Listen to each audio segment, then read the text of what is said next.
Bismillahirrahmanirrahim. Assalamu alaikum students. My name is Zanfar Ghaffar. Today our topic is energy and its types.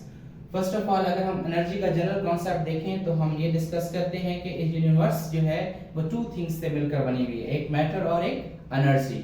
तो energy को अगर हम define करें तो energy क्या है? The ability of a body to do work is called energy. काम करने की सलाहियत को हम क्या कहते हैं? एनर्जी कहते हैं। फॉर एग्जांपल कोई ऑब्जेक्ट पड़ा हुआ है और उसके ऊपर मैं फोर्स लगा रहा हूँ और फोर्स लगा के मैं उसे मूव कर रहा हूँ एक जगह से दूसरी जगह, तो बेसिकली मैं क्या कर रहा हूँ? वर्क डन कर रहा हूँ। तो ये बेसिकली क्या है? एनर्जी है। क्या है? एनर्जी है। उसके बाद अगर हम टाइप्स ऑफ एनर्जी देखें तो there are two main types of energies. One is kinetic energy and other one is potential energy. The energy of a body due to its motion, अगर किसी ऑब्जेक्ट की मोशन की वजह से जो energy आ रही है उसको हम क्या कहते हैं? काइनेटिक एनर्जी कहते हैं। जैसे फॉर एग्जांपल एक पर्सन वॉक कर रहा होता है तो वो मोशन में होता है, उसकी एनर्जी कौन सी होगी? काइनेटिक एनर्जी होगी। जैसे कोई कार मूव कर रही है तो उसकी एनर्जी क्या होगी? काइनेटिक एनर्जी होगी। इसी तरह कोई एरोप्लेन जो है वो मूव कर रहा है तो उसकी एनर्जी क्या होगी? काइनेटिक एनर्जी होगी। कोई भी ऑब्जेक्ट जो मोशन में है उसकी एनर्जी क्या कहलाएगी? काइनेटिक एनर्जी कहलाएगी। काइनेटिक एनर्जी का एक फार्मूला है जिसको हम कहते हैं k dot E is equal to 1/2 mv square। 1/2 constant है, m mass of the object and v is the velocity of the object। अगर किसी ऑब्जेक्ट का मास ज्यादा है और उसकी वेलोसिटी ज्यादा है तो इसका मतलब है उसकी काइनेटिक एनर्जी क्या है? ज्यादा।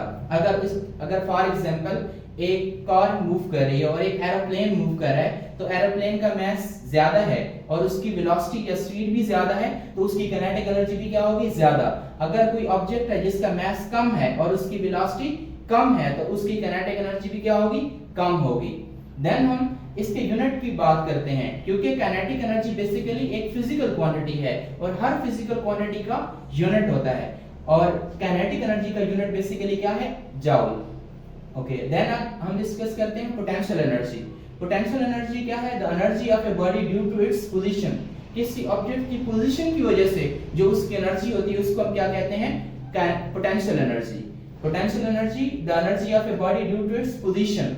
एग्जांपल में हम ले सकते हैं कि स्प्रिंग जो है, अगर हम किसी स्प्रिंग को स्ट्रेच करते हैं तो वो स्ट्रेच करने के बाद हम उसे छोड़ते हैं तो about their being position back and fourth जाता है। यहाँ पे जो हम एनर्जी यूज कर रहे हैं इसको हम क्या कह रहे हैं? पोटेंशियल एनर्जी कह रहे हैं। देन हम बात करते हैं वाटर इन डैम्स। डैम्स के अंदर जो वाटर स्टोर होता है उसकी एनर्जी आपके पास क्या कहलाती है? पोटेंशियल एनर्जी कहलाती है। इसकी और भी बेतहाशा एग्जांपल्स हैं जिस हमने यहाँ पे 2 को डिस्कस किया है। अगर हम इसके फार्मूले की बात करें तो पोटेंशियल एनर्जी का फार्मूला होता है mgh।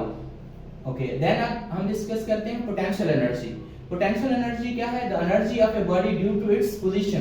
किसी ऑब्जेक्ट की पोजीशन की वजह से जो उसकी एनर्जी होती है उसको हम क्या कहते हैं? Potential energy. Potential energy the energy of a body due to its position. Example में हम ले सकते हैं कि स्प्रिंग जो है, अगर हम किसी स्प्रिंग को स्ट्रेच करते हैं तो वो स्ट्रेच करने के बाद हम उसे छोड़ते हैं तो about their being position back and fourth जाता है। यहाँ पे जो हम एनर्जी यूज कर रहे हैं इसको हम क्या कह रहे हैं? पोटेंशियल एनर्जी कह रहे हैं। देन हम बात करते हैं वाटर इन डैम्स। डैम्स के अंदर जो वाटर स्टोर होता है उसकी एनर्जी आपके पास क्या कहलाती है? पोटेंशियल एनर्जी कहलाती है। इसकी और भी बेतहाशा एग्जांपल्स हैं जिस हमने यहाँ पे 2 को डिस्कस किया है। अगर हम इसके फार्मूले की बात करें तो पोटेंशियल एनर्जी का फार्मूला होता है mgh। mass of the object, h means height of the object and g is the gravitational force। For example हम किसी ऑब्जेक्ट को यहाँ से हाइट के ऊपर लेके आते हैं तो यहाँ पे उसकी क्या होगी? एनर्जी होगी? पोटेंशियल एनर्जी होगी। वो पोजीशन के ऊपर है और कुछ हाइट अटेन कर रहा है तो यहाँ पे उसकी एनर्जी क्या है? पोटेंशियल एनर्जी है। ये भी एनर्जी भी एक फिजिकल क्वांटिटी है और इसका यूनिट भी क्या होता है? जूल होता है। देन आगे पोटेंशियल एनर्जी की डिफरेंट टाइप्स हैं जिनमें इलेक्ट्रिक एनर्जी है, इलेक्ट्रिकल एनर्जी है, ग्रेविटेशनल पोटेंशियल एनर्जी है एंड न्यूक्लियर एनर्जी है। Thank you.